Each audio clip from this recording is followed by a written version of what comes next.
अस्सलाम वालेकुम। Today our topic is divisibility. Divisibility का दूसरा नेम भी है जो है factor as a multiple. Definition है let a b belongs to G if a is equal to B c where c belongs to G then b is called factor और divisor of a and a is called the multiple of b. ये वही definition है जो हमने शुरू में पढ़ी थी। क्या थी?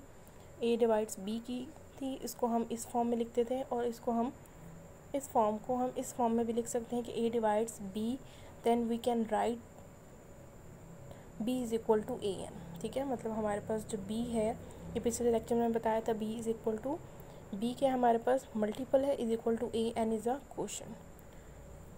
तो यहाँ पर क्या, यही डेफिनेशन बिल्कुल सेम है। वो कहते हैं अगर ए डिवाइड्स बी, इस वाले डेफिनेशन में वो बस जस्ट ये करते हैं बी डिवाइड्स ए के अकॉर्डिंग जो है वो डेफिनेशन उन्होंने लिखी हुई है, A is equal to B C.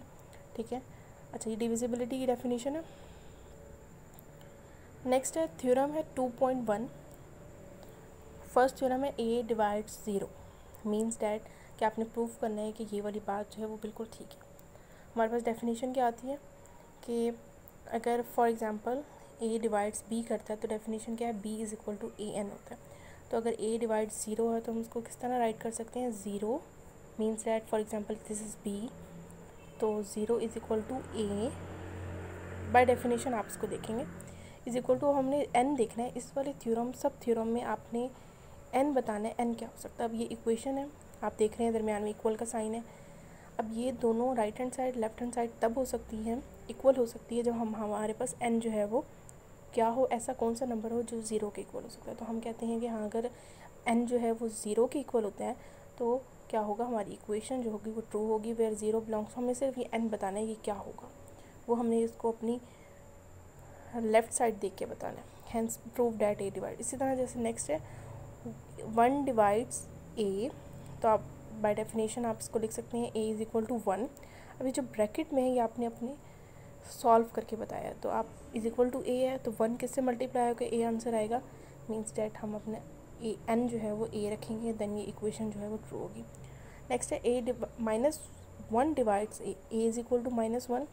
अब इस ब्रैकेट में क्या आना चाहिए कि हमारी इक्वेशन जो है वो ट्रू हो, तो माइनस से होगा क्योंकि माइनस माइनस प्लस हो जाएगा, ए वन से मल्टीप्लाई होके ए हो जाएगा, इक्वेशन हमारी ट्रू हो जाएगी। नेक्स्ट क्या, ए डिवाइड्स ए, इसको आप देखें is equal to A and one, यहाँ पर वन, ये सिंपल सी बात होगी।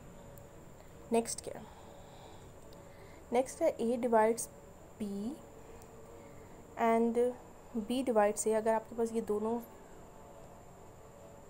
गिवन है तो हमने प्रूफ करना है a is equal to plus minus B.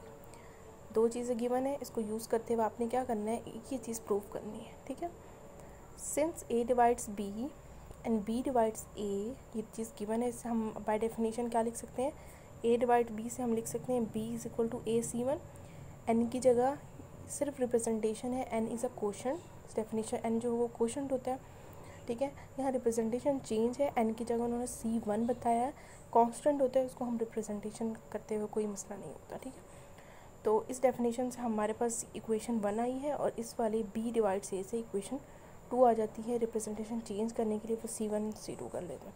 इन दोनों इक्वेशन को देखते हुए put equation two in one, two equation को मीन्स डैट ए की वैल्यू जो है वो हम वन में पुट करते हैं, B is equal to B C one C two. हमने प्रूफ करना है A is equal to B plus minus one. अब हमारे पास जो सिचुएशन बनती है B is equal to this term, it will be true. अब इक्वेशन वही है, बिल्कुल ट्रू होगी। अगर सी वन और सी टू जो हो वो वन के इक्वल होगा देन ही हम कहते हैं इक्वेशन ट्रू होगा। तो वो कहते हैं it will be true if c one C two is equal to one.